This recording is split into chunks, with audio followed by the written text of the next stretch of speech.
Assalamualaikum warahmatullahi wabarakatuh. Saya Diah Widianisi, IO Agent Kuningan akan menjelaskan tentang modul 1 yang bertema perbedaan menabung di bank dengan menabung di bank.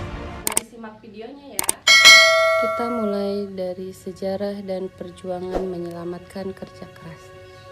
Hitungan menabung di bank versus emas. Apakah ini yang konsumen Anda rasakan? Gaji naik, tapi kebutuhan tidak pernah cukup? Atau aset berkurang dengan menabung di bank? Yang ketiga, impian sulit terwujud karena impian Anda semakin hari semakin mahal. Atau memiliki sifat konsumtif atau boros atau sulit menabung. Atau yang terakhir, bingung merencanakan masa depan. Dengan materi ini, Anda akan mendapatkan kata kunci untuk menjelaskan kepada konsumen. Yang pertama, aset konsumen Anda akan terjaga. Yang kedua, hasil kerja kerasnya selama ini tidak akan sia-sia. Yang ketiga, membuat impiannya lebih mudah dan cepat tercapai. Yang keempat, menahan sifat konsumtifnya. Dan yang kelima adalah konsumen lebih mudah merencanakan masa depan. Dan yang keenam, lebih mudah meyakinkan konsumen.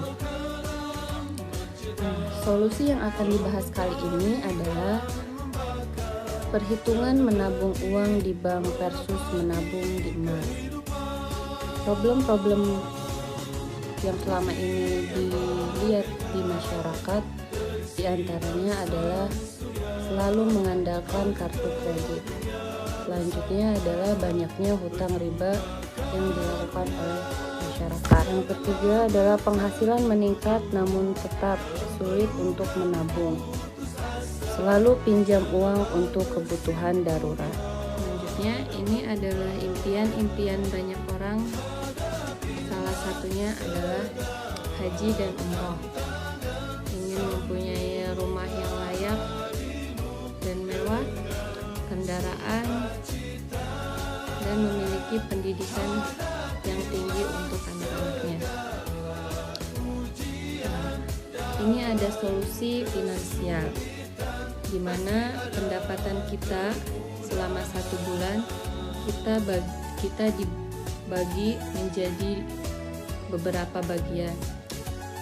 Pendapatan yang kita dapatkan selama 1 bulan itu bisa kita alokasikan untuk yang pertama 60% untuk kebutuhan pokok dan 40%-nya kita bagi lagi pada yang 10% untuk tabungan dan investasi, 10%-nya untuk lifestyle atau gaya hidup, yang ke 10%-nya lagi untuk jiswab atau sedekah atau zakat dan lain-lain, dan yang 10%-nya disimpan untuk dana darurat.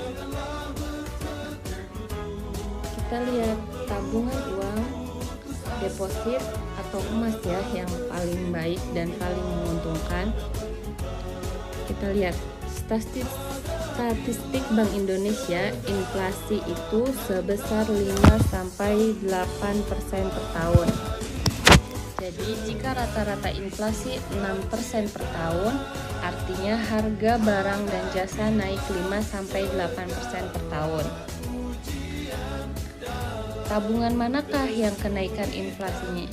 Kenaikannya di atas inflasi, menabung di bank, atau menabung deposit, atau menabung di emas. Mari kita simak slide selanjutnya. Bagaimana pertumbuhan tabungan? Tabungan di bank sekitar 0,1-1% per tahun. Itu adalah bunga riba, belum termasuk biaya admin dan lain-lain. Kebijakan bunga di bank, tabungan 0,0 rupiah sampai 1 juta bunganya hanya 0%, jadi tidak mendapatkan keuntungan. Tabungan 1 juta sampai 50 juta bunganya adalah 0,9% per tahun. Tabungan 50 juta sampai kurang dari 50 juta bunganya per tahun. Dan tabungan 500 juta dan sampai kurang dari 1 miliar bunganya 1,30% per tahun. Nah, jika Anda mempunyai 1 miliar lebih, bunganya hanya 2% per tahun. Jadi, menabung uang di bank kenaikannya di bawah inflasi. Kita lihat di tabel ini. Jika Anda mempunyai uang 10 juta disimpan di bank, maka bunganya adalah 90.000. Nah, kena pajak 18.000. Bunga setelah pajak ada 72.000. Belum termasuk biaya administrasi selama setahun 138.000. Jadi hasil bunga bersihnya adalah minus 66.000, bukannya untung malah rugi. Jadi saldo yang Anda dapatkan selama setahun itu, uang Anda tinggal 9.934.000. Jadi nabung di bank bukannya nambah uangnya tapi malah berkurang. Artinya, jika menabungnya dengan metode konvensional, maka Anda tidak menjadi tambah kaya, tetapi malah menjadi semakin miskin.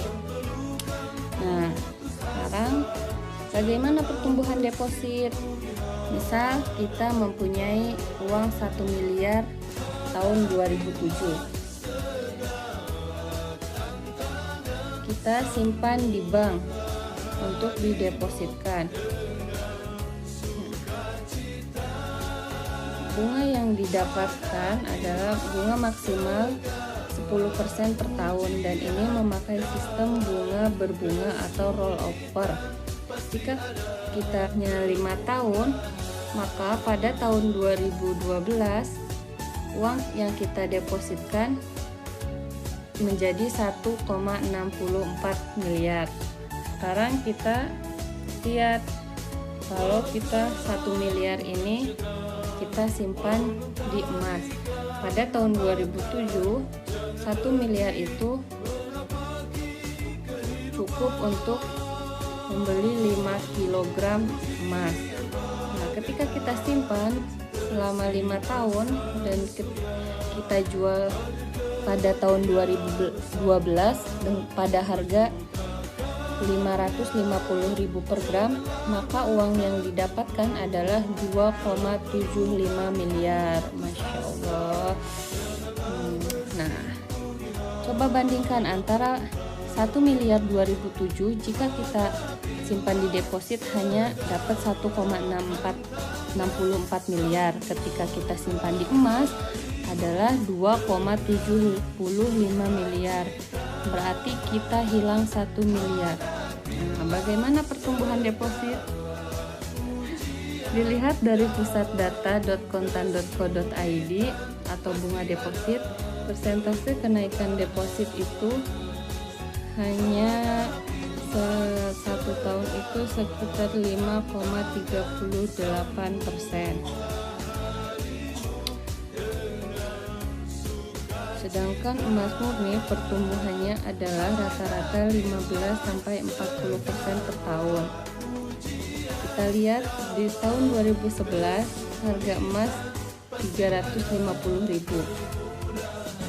Semakin naik sehingga sampai pada tahun 2020 mencapai harga 1 juta rupiah. Kalau normalnya ini grafiknya seperti ini, tapi kalau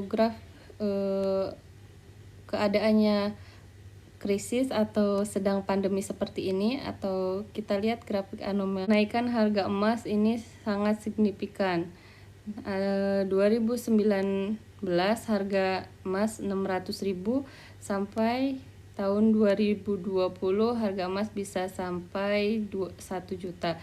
Jadi hanya 1 tahun aja bisa kenaikannya sangat signifikan. Jadi kesimpulannya adalah emas adalah tabungan terbaik untuk mencapai segala impian kawan-kawan semua.